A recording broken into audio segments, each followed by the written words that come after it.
Hi, Amit Thakur from Mindshare Vietnam's managing partner with Mindshare, and welcome to MMA Talkhub series. Today with me, we have Anna, business director with Ureka Vietnam Business. Welcome, Anna, to the show. Thank you, Emma, for your warm welcome. It's a privilege to be here. Awesome.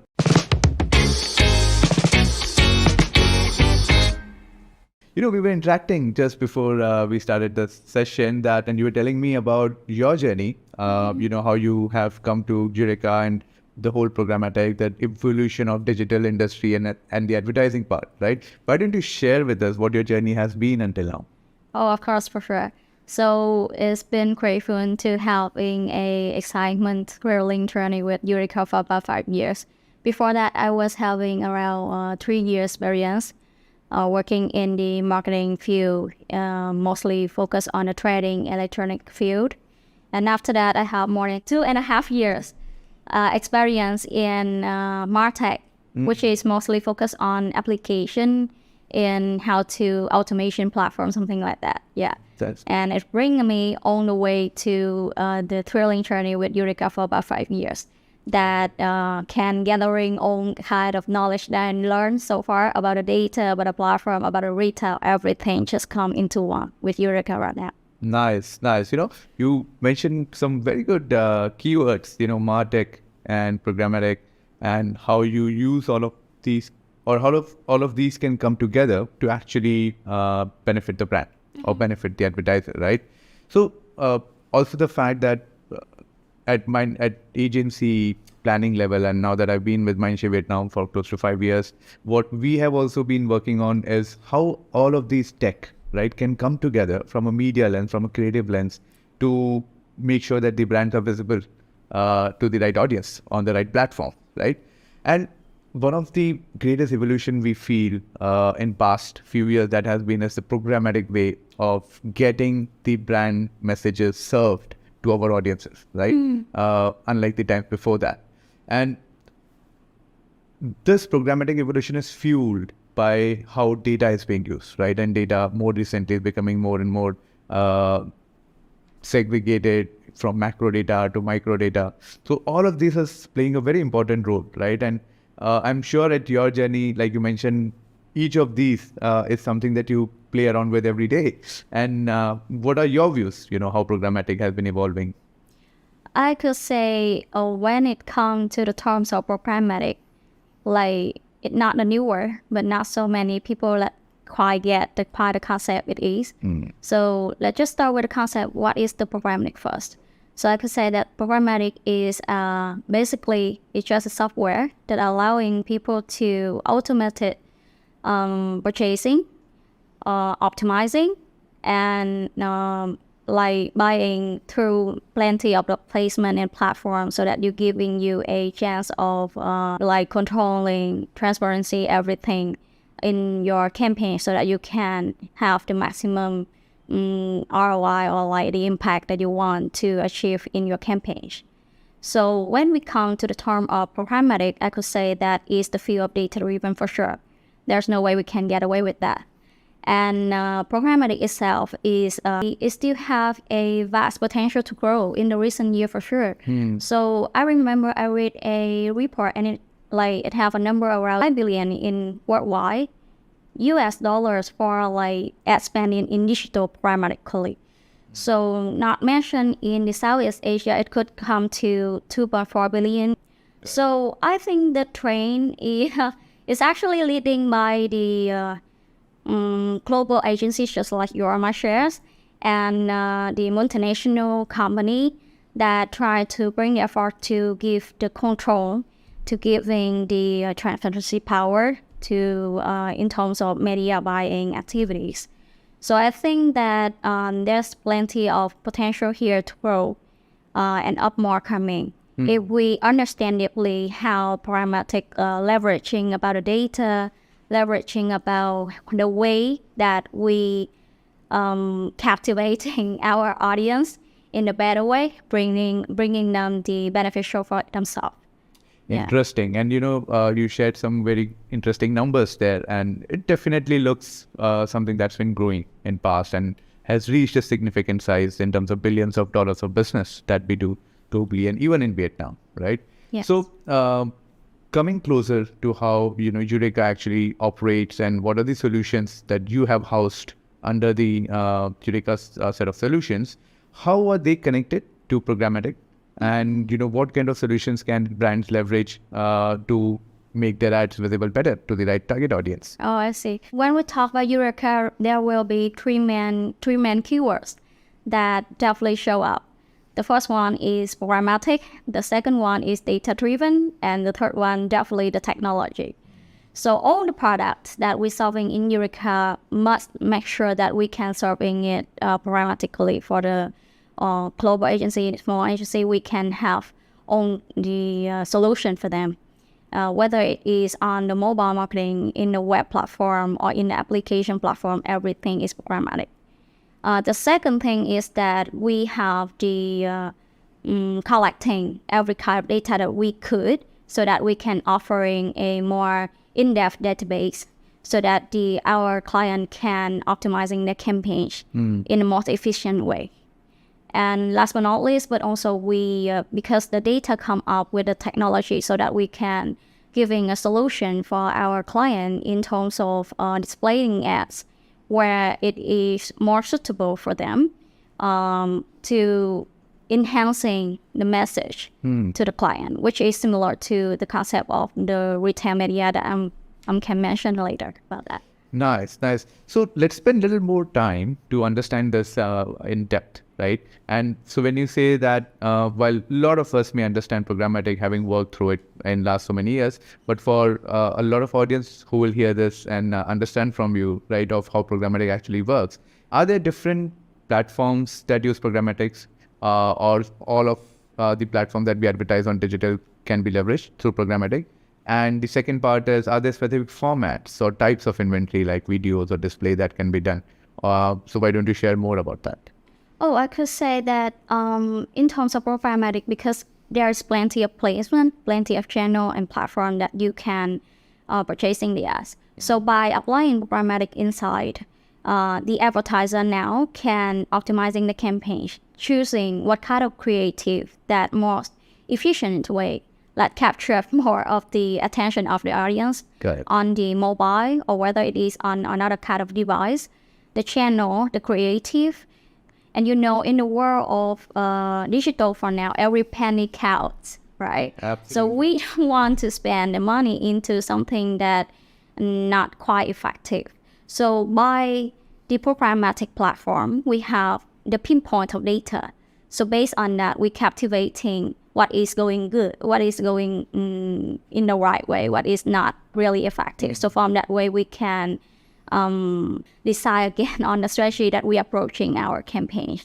So that bring you to a more efficient omni-channel campaigns that the advertiser now have the power on our hand. So that's very important, right? The fact that we are able to now serve an ad on one of these digital platforms in a more efficient manner. And yes, couldn't agree more with you that, we are now looking for an impact ever before than now for every money that we're spending, right?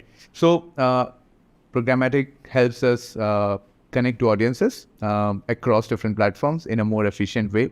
And there are ways in which different formats can be used to advertise, for the brands to advertise on those platforms, right? Moving a step next from there, and what we touched upon during our introduction is that all of this programmatic is fueled or energized by data, right? And if we were to talk more about that and try to understand how data-driven marketing is actually fueling programmatic, what things were there earlier in past few years versus what do we see today, and are there specific things that audience should know about? Okay, so talking about, because we're saying programmatic about data, but how exactly it's working. So for example, if we have more data in terms of the target audience, how they acting, the behavior, the demographic, the interest, the lifestyle, the life state that they're having, is actually helping us to deliver the message more personalized, more relevant to the target audience. So the game right now for the programmatic not only just based on the data, but also thanks to the AI coming into the hand, That- it brings you to a more complete picture of the target audience, how the message can be delivered in more precisely. That's great. That's great. So, could you tell me more about your experience in terms of like when you onboarding the programmatic at Mindshare? For sure that you have plenty of campaigns, and how is it going on right now with the media planning and the buying process when comes to the term of programmatic? Great question, Anna. And, I would take a lot of cues from what you shared, what we discussed about how programmatic is actually helping brands get efficiency as well as effectiveness in the way we deliver our brand messages, right? And all of this is fueled by data, right? So things about becoming more complex, the fact that consumer is now, having multi-screen experience, we are on multiple devices at the same time. And also it is equally important because more brands, more spends on the platforms, right? So how each spot can be made more impactful. And actually, the fact that we leverage programmatic in the way we serve ads is a great opportunity for brands to pick and choose in real time the right set of inventories, the right set of audiences that we want to target, right? So that's one big way in which programmatic is helping us, and we leverage at media agency, especially at Mindshare. But what is interesting, and I would feel certainly that in last few years, what has strengthened the whole delivery from the Mindshare's perspective is the data-driven marketing, right? And there is a new way in which planning is being done for a lot of our advertisers and clients, which is funnel-less planning. And that is actually happening because of consumers themselves. The fact that today, very rarely consumers have a linear journey of awareness and then consideration and then conversion, right? Yes, couldn't deny that one. And hence it's important that maybe not every brand has to go through all that journey. How do we make it more agile? How do we make it more impactful for a brand that is primarily skewed towards a lower funnel kind of campaign, right? A lot of brands are selling on e-commerce, social commerce, who may not have a regular ad to be shown on any other platform. So how do we make sure that all of these brands still get the impact that they want? And data is playing a very, very important role. The fact that we identify and connect with a particular set of audience in the upper funnel, how do we retarget them using data in the middle funnel or lead them for conversion in the lower funnel, right? And throughout this journey, what helps us identify the right audience, target them on different platforms is through data. In fact, the interesting part is we very recently worked on analysis where we are able to create a reach curve which combine audiences on different platforms. And a lot of challenge was there for brands saying that when we plan on different platforms, we know what is the reach on each of the platforms. But is there a way to know what is the combined reach? And that really, something that we could crack with the help of data and the analysis, right? So yes, I think this is a definitely growing phenomenon, and we are in it completely. And with the help, the way partners such as Ureka, where we are able to leverage this healthy inventories on digital platform, helps us connect with the audience.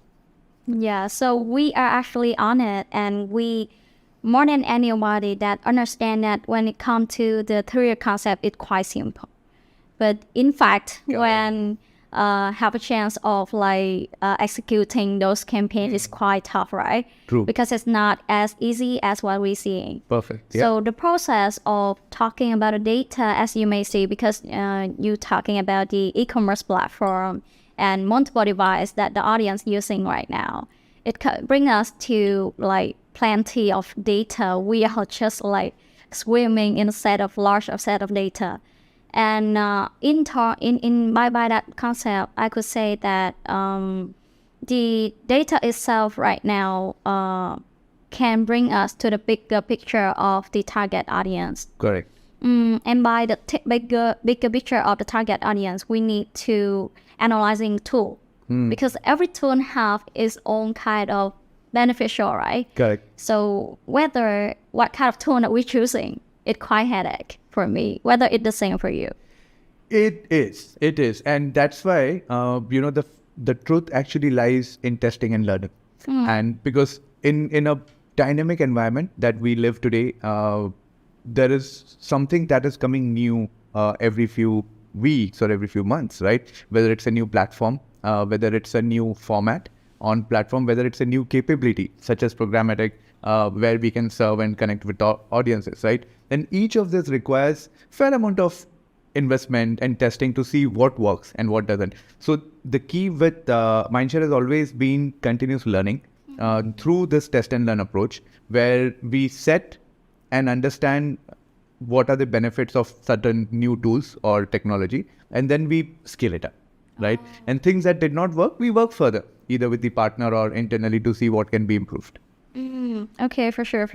So when it comes to the data, the story never ends. Agreed. So and we in Eureka as we do the same concept when optimizing the campaigns for the customer with the data. Okay. So collecting, storing, analyzing, how to activating it is actually a really important phase when it comes to the data. Not only just understanding the in-depth database that it brings to us on the table after every campaign, but also how to reuse it, how to actually Very nice. activating it on town, not letting it go away. Correct. Yeah. So I think that know-how is really important when it comes to the data-driven media. Awesome. Yes, and in Eureka we have that kind of platform, and we know how to do that. But it's so proudly to say that. So, we spoke about how programmatic actually helps in bringing efficiency and effectiveness fueled by data, right? So what are some of the trends or insights learning that, audience can take that you see today versus few years back, and something that can give us a glimpse of what it is in future? Okay, a glimpse of what it is in future. That sounds big. But to me, in specific, I could say the technology improves everything a lot. And when it comes to the set of large sets of data, the AI comes in. So AI is actually the artificial intelligence. And when you have more data on your hand, is actually humanizing just analyzing the data. So the AI application in terms of the mobile marketing, all the data pinpoint that you have, it can learn from it, even how large it is. Got Or even in some case that the data is scarce, it can learn from it as well. So by applying the AI, it giving the marketer, the advertising right now, the bigger picture of the target audience, how is it doing right now. It offering the marketer right now to have a deeper understanding of how the audience is behaving online, but also not missing the piece of the contextual when it comes to the behavior. Because before, it's just based on the keyword mostly, or based on the cookie tracking, which is related to content management of the data as well. But when it comes to the AI comes in with the data, we can have a understanding more about how audience behaving on online, not only by keyword, but also by contextual. That's nice. And, I just want to spend a little more time on that, analyze that. We also try and manage a portfolio of large set of brands. And a lot of these brands are not big, right? They're new brands, or these are brands created specifically for satisfying certain audience need. And that means they need to talk to that audience set in the right environment, in the right context, right? And contextual advertising, to me, can be termed differently, that we always plan for reach, right? But what is gaining importance today is relevant reach. And that relevant reach can be done best when we do contextual advertising, right? And anything that you want to share more about, any examples in recent time that you have worked with on, or interesting story that you want to share about contextual advertising per se? So definitely, because I've been working with publishers in Vietnam, and what we see is that when it comes to the mobile online marketing, we have the keyword of the word. And you have been with Mindshare in Vietnam for so long, right? So do you speak Vietnamese? Little bit. Oh, okay. Okay. And could you see that the Vietnamese is a little bit like complicated in terms of the wording, Đúng rồi. the order of the word. So for example, it's just a keyword of Ba ơi ăn cơm chưa, which means Daddy, did you have the dinner? Correct. You're changing the order of the word.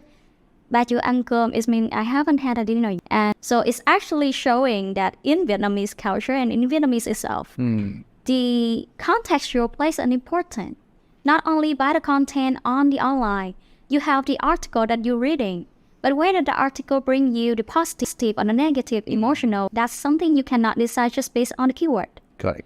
And that moment is actually a really key moment that at a marketer, at an advertiser, that we look into. Because if we can capture that moment of the good place where the emotional state is good, it's better for Right. our brand, right? Absolutely. Yeah. And I think I like, very beautifully the way you put the whole context of dinner and how we understand, because more so in Vietnam, where the language and the phrases can be understood in more ways than one, contextual becomes more challenging also, right?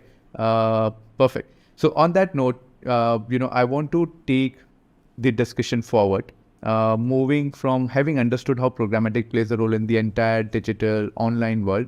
But I know that a lot of consumers post-COVID, especially in Vietnam, started moving out. And is there an opportunity that we can connect with them, that the brands can connect with them in the offline world, right? So, the fact that programmatic is making so much impact on the online space, but I believe there is enough that programmatic can now be leveraged even for the offline space, right? And brands can actually connect with consumers leveraging programmatic technology. Why don't you share more about that? Programmatic, not new, but based on, because this is the really dynamic, fast-changing economy, we are facing the consuming economy. We couldn't skip the concept of the retail media, I could say.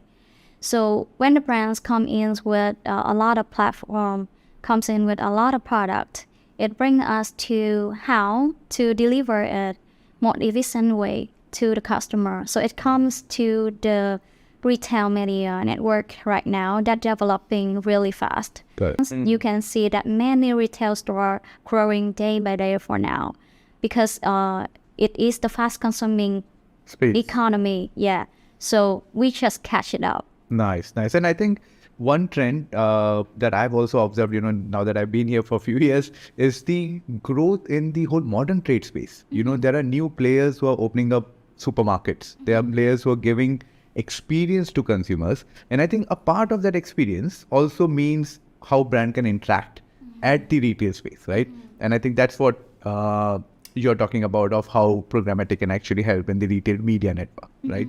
So what are the solutions that a advertiser or brand can leverage from the house of Ureka? When it comes to the retail media network, it could say we have two parts of the advertising. That could be the offline part or the online part. So offline part could be a poster, could be the the screen at the house where the purchasing behavior happen at the venue. Okay. And the online part could be the e-commerce platform.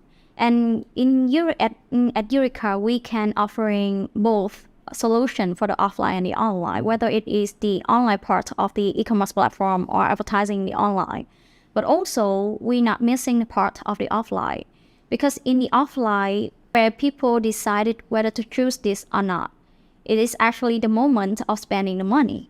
So in that place, if you have the screen or the display an ad to where it is really surrounded by the audience by that time, it's actually more likely for the audience to remember your message. Very nice. Yes. Yeah. So, Anna, the whole out-of-home space, the way it has been evolving, the fact that different formats, billboards have been there for so long, and the new LED screens, the LCD screens. In fact, one interesting thing that, very similar to the New York Square, we have the Lathan Chung Street here, and there are multiple screens. Every time I visit that, I love the way it lights up, especially in the evening, right? So while those are the new things that is happening and where brands can expose their messages to the audience, but the fact that the moment of truth that happens and inside a retail outlet, right, where consumers are actually out there to shop, and if we have a way to put our brand message onto a screen or give an experience of the brand inside that, right, and to get more specific on the ways in which that can be done, why don't you share the different things that can be done inside a retail outlet and where a consumer can interact with the brand? Couldn't get away with the New York square that you mentioned in the little down street. Definitely, people will see it right away when the traffic jam just stuck there with the red light. Yeah. So it's actually the add-on media. So when people come on the road and seeing the big billboard, maybe they just they could remember a lot about the brand. It's actually more focused on the brand awareness. But when it comes to the moment of truth that people choosing something, it's actually the key moment that you can deliver some trigger message to decide whether this or that.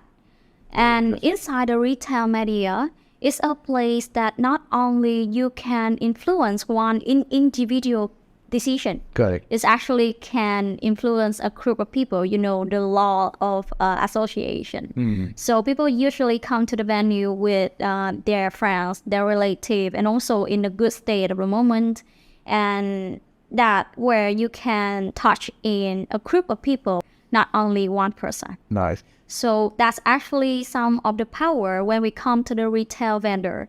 When you come into that venue, it also a moment of selling things. So the point of sale is actually can offering you the programmatic advertising and you can measurable ROI based on whether people choose this product or that product. So just to understand clearly, and I really like the point that you said about the fact that because we are advertising inside a retail media outlet where the consumer is going to shop and spend money, we could actually not just give out a regular brand message, but use a trigger. Yes. Can actually, Yes. It's It's actually the brand love.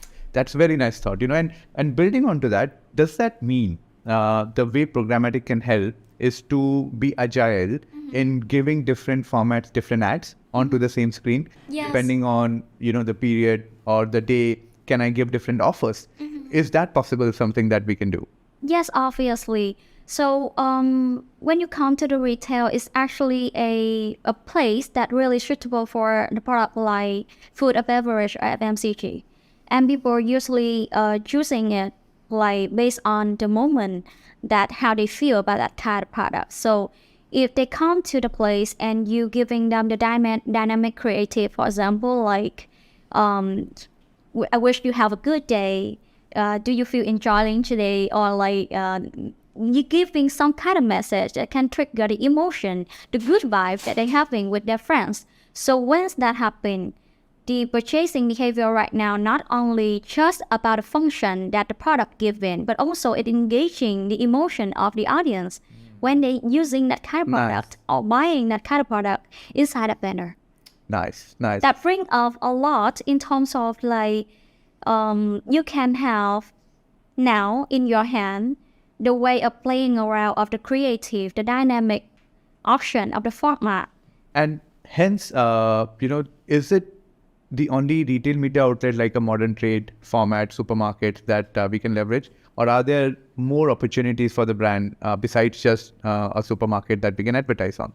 It's actually have a lot of concept of the retail right now. So for example, it could be the karaoke chain for now, or like a restaurant. It could be a salon or a gym. Nice. Or it could be even the bakery shop or like a hospitality chain or some kind like that. So for example, right now that we having Jang Ting bakery or like different bakery chain, it's actually a small convenience bakery shop for people to coming in and buying a quick meal for breakfast, a short meal, a dessert for afternoon or something like that. So in that place, they purchasing something.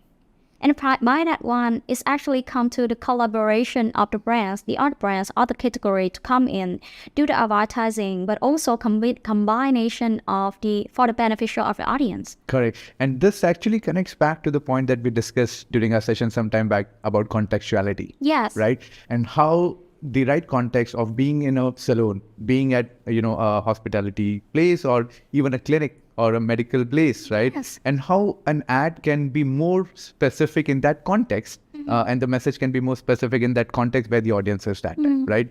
So that's great. Is there, something that you want to share, any great example that you may have done from a retail advertising space? I could bring you to a case study that we have experienced for last Tet holiday. So this case is that we are lucky to have a chance to execute multiple campaigns with Heineken for several brands. So this case is for Laru. Laru is actually a beverage brand from Heineken, and their creative concept is focused on following loving life, that encouraging people to start loving life right now. You don't have to waiting for anything.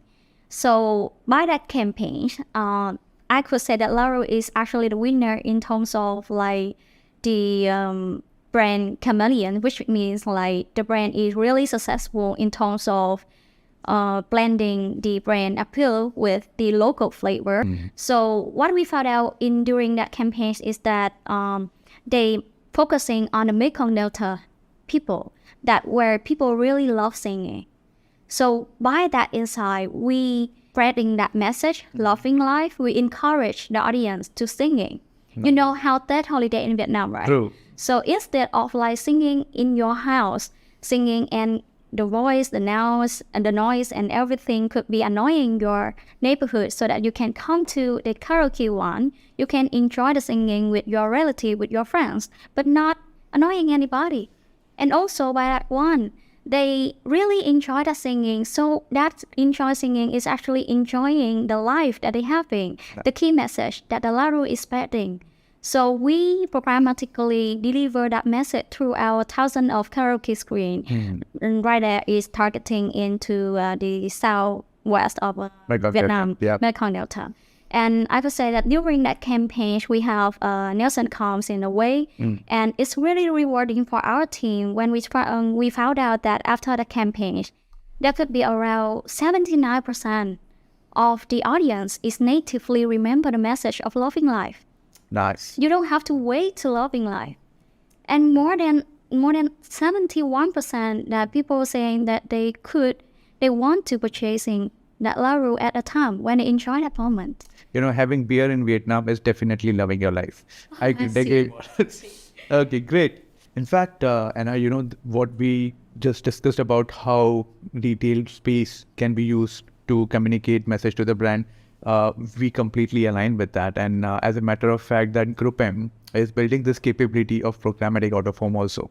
And we are working with partners to see how our brands and the clients that we work with can leverage that whole space of connecting with consumers through out of home, which is a growing space again after COVID, but in a more structured way, in a more way in which we control how ads are being served programmatically, the agility of different periods of the day that we can serve a different message, right? So yes, you know, that is something that we should look forward to, a space where both consumers get better experience of the brand and brands and advertisers have a better environment to serve their ad, right? So coming towards, concluding or closure of our session today, I would want to understand from you, what is the future looking like? And the fact that we have so many formats, we have so many different tech solution providers who come up with these formats, right? But how's the space looking for future? What are the things that as an industry we may have to look at? Definitely when it comes to the table that we have many options, plenty of choice. It comes to the competitiveness. It comes to the moment that we have to show how effective it is. So what we're looking at, it could be tougher for the advertiser, for the brands to choose where to spend the money, what kind of format I have to focus on, whether it is video to increasing the awareness, but not also forget the measurable of the ROI, how to scale up the selling things more. Perfect, yes. Yes. So I could say that the market that we're looking at is actually more tough. Yeah, tougher for every of us in this industry. Okay. But it's actually thrilling and more interesting because when it comes to us, to prove that how exactly that we can be more efficient and how could we do it better by the solution that we provide. Nice. And, you know, actually the fact, what you mentioned about the choices of solutions and partners in the tech is increasing, right? So while it gets complicated, I truly believe that it's always going to benefit the brand. Yes. It's always going to benefit the advertisers, right? Because they have so many things to choose from. And that's where I think our role becomes more important, from a media agency lens, how to choose the right set of inventories, Yes. how to choose the right set of format, what works, what doesn't.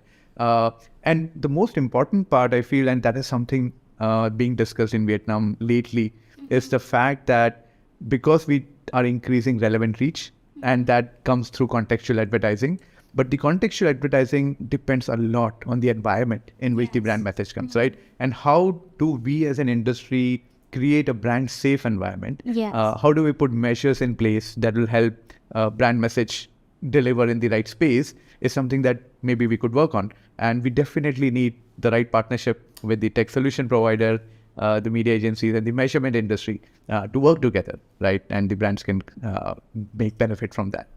Yeah, great. I think it was a wonderful session and lovely talking to you, Anna. We learned a lot about programmatic data-driven marketing and the solutions that's increasing in the retail media space. Thank you so much. Thank you, Emma, for having you here and walking me through this interesting conversation. It has been thrilling for me to be here, a participant in this series video. Thank you. Thank you, everyone.